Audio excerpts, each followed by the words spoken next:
Everyone, आज हम start करने वाले हैं साइंस का क्लास 10 का chapter number 1 chemical reactions and equations.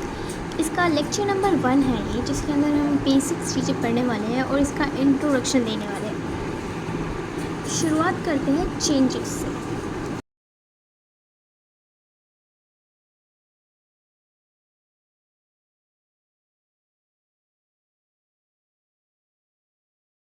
Physical changes ऐसे चेंजेस होते हैं जो कि रिवर्सिबल होते हैं।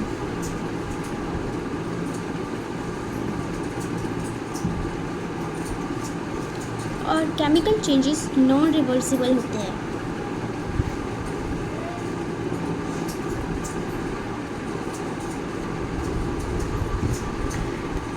फिजिकल चेंजेस का एक एग्जांपल लेते हैं, जैसे आइस।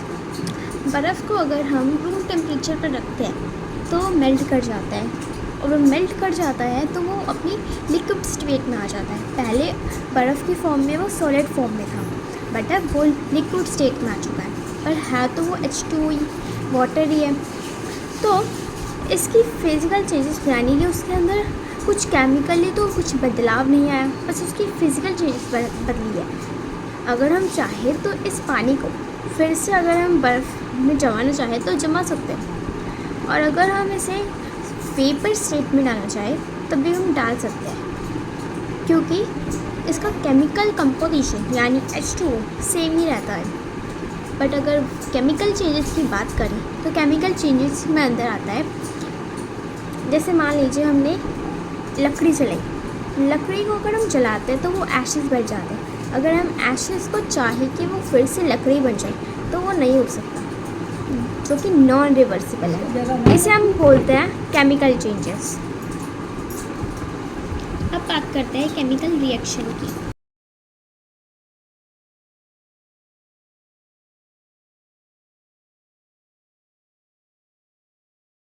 केमिकल रिएक्शन एक ऐसी रिएक्शन है जिसके अंदर कुछ नया ही प्रोडक्ट बन जाता है, और रिएक्टेंट से बिल्कुल अलग होती है प्रॉपर्टीज़ प्रोडक्ट की।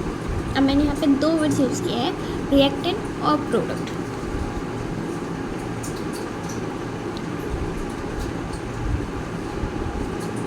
रिएक्टेंट क्या होता है? कुछ ऐसे पार्ट्स होते हैं जो कि केमिकल रिएक्शन के अंदर पार्ट लेते हैं। मान लो मैंने एग्जांपल लेते हैं, H2 हाइड्रोजन गैस और ऑक्सीजन गैस, इन दोनों को हम अगर मिलाएंगे तो बन जाएगा H2O, जो कि एक लिक्विड फॉर्म में बनता है। यानी हाइड्रोजन और ऑक्सीजन यहाँ पे है रिएक्टेंट्स। मैंने अभी यहाँ पे बैलेंसिंग नहीं की है, बैलेंसिंग पे नहीं चाहते हुए हम यहाँ पे देखते हैं H2 यानी हाइड्रोजन गैस और O2 यानी ऑक्सीजन गैस, दोनों यहाँ पे रिएक्टेंट्स हैं जो कि रिएक्शन के अंदर पार्ट ले रहे हैं। और यहाँ पे H2O जो कि बाद में हमें मिला है केमिकल रिएक्शन के बाद, तो ये मिलता है हमें प्रोडक्ट। ये टर्म्स काफ़ी बेसिक्स हैं, तो हमें समझनी ज़्यादा इम्पॉर्टेंट होती है। अब हमें कैसे पता चलेगा कि कोई केमिकल रिएक्शन हुई है, कैसे पता लगेगा? इसके कुछ ऑप्शंस होते हैं कि ये चीज़ें होती हैं अगर एक केमिकल रिएक्शन होती है। देखते हैं, पहला होता है चेंज इन स्टेट। अगर स्टेट चेंज हो जाए यानी लिक्विड से गैस में बदल जाए, या फिर गैस से लिक्विड, या लिक्विड सॉलिड, कुछ भी। पहले सॉलिड है बाद में लिक्विड बन जाए, पहले लिक्विड है सॉलिड बन जाए, गैस है लिक्विड बन जाए, यहाँ पे स्टेट चेंज हो रही है। जब भी स्टेट चेंज होती है तब कोई ना कोई केमिकल रिएक्शन होती ही होती है। दूसरा है चेंज इन कलर।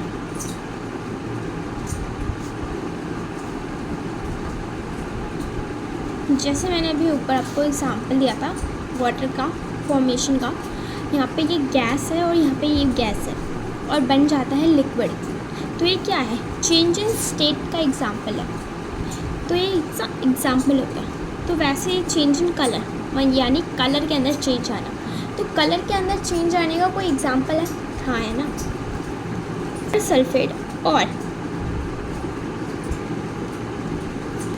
आयरन। यहाँ पे हम देख सकते हैं आयरन जो होता है कॉपर से ज़्यादा रिएक्टिव होता है, तो कॉपर को डिस्प्लेस कर देगा अपनी प्लेस से, सॉल्यूशन से। तो यहाँ पे हम फॉर्म कर देंगे आयरन सल्फेट प्लस कॉपर।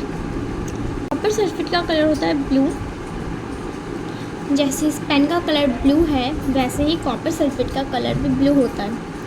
और आयरन सल्फेट का कलर होता है ब्राउन।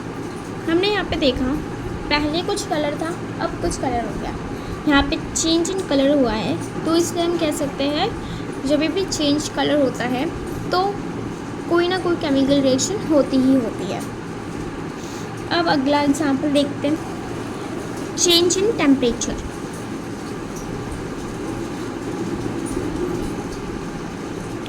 टेम्परेचर में चेंज आना, या फिर पहले वो चीज़ कूल थी, ठंडी थी, अब बाद में रिएक्शन के बाद उसका टेम्परेचर बढ़ गया या घट गया, तो इसको हम कहते हैं चेंज इन टेम्परेचर। एग्जाम्पल इसका है कैल्शियम ऑक्साइड और वाटर का, ये बनाता है कैल्शियम हाइड्रोक्साइड। इसे हम डेली लाइफ में बोलते हैं चूना। जब भी आप चूने को पानी में डालते हैं तो बनाता है कैल्शियम हाइड्रोक्साइड, जिसका टेम्परेचर काफ़ी ज़्यादा होता है, और यहाँ पे इसका टेम्परेचर बढ़ गया यानी टेम्परेचर राइज हो गया, इसलिए हम कहते हैं चेंज इन टेम्परेचर हुआ है। और चेंज इन टेम्परेचर जब भी होता है जहाँ पे केमिकल रिएक्शन होती है। ठीक है, अब आगे बढ़ते हैं। होता है इवोल्यूशन ऑफ गैस।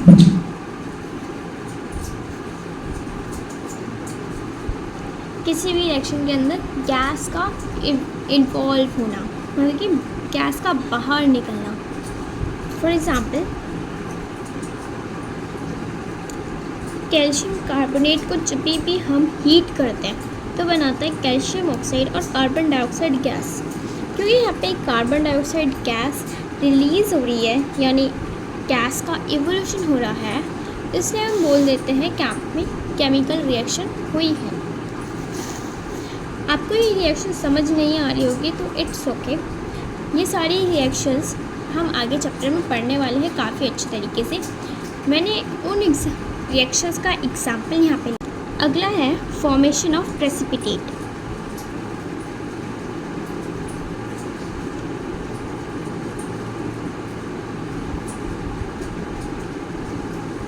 अब आप पूछेंगे प्रेसिपिटेट क्या होता है। प्रेसिपिटेट एक ऐसा सब्सटेंस होता है जो कि दो सॉल्यूशंस को मिक्स करने के बाद एक सॉलिड इनसॉल्युबल सब्सटेंस फॉर्म होता है। यानी फॉर एग्जांपल मैंने यहाँ पे दो सॉल्यूशंस ऐड करे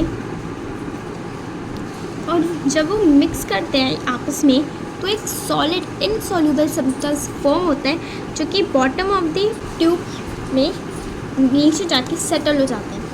यहाँ पे बाकी सारा एक्वस फॉर्म के अंदर सॉल्यूशन है, बट यहाँ पे ये सॉलिड फॉर्म यहाँ पे नीचे जाके प्रेसिपिटेट बन जाता है, यानी इनसॉल्युबल है, ये इस सॉल्यूशन के अंदर मिक्स नहीं हो रहा है और ये जाके नीचे बॉटम पे सेटल डाउन हो चुका है और इसे हम बोलते हैं प्रेसिपिटेट।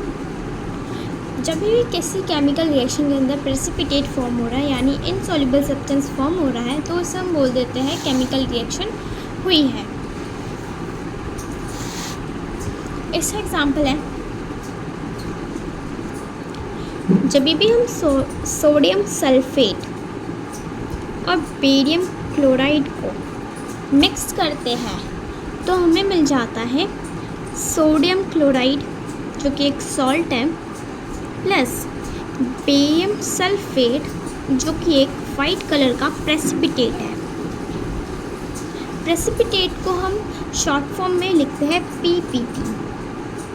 ओके, यहाँ पे बेरियम सल्फेट एक प्रेसिपिटेट है और इस रिएक्शन के अंदर प्रेसिपिटेट फॉर्म हुआ है तो हम इस रिएक्शन को बोल सकते हैं कि यहाँ पे एक केमिकल रिएक्शन टेक प्लेस हुई है। काफ़ी ज़्यादा इम्पॉर्टेंट चीज़ें थी जो मैंने आज आपको बताई।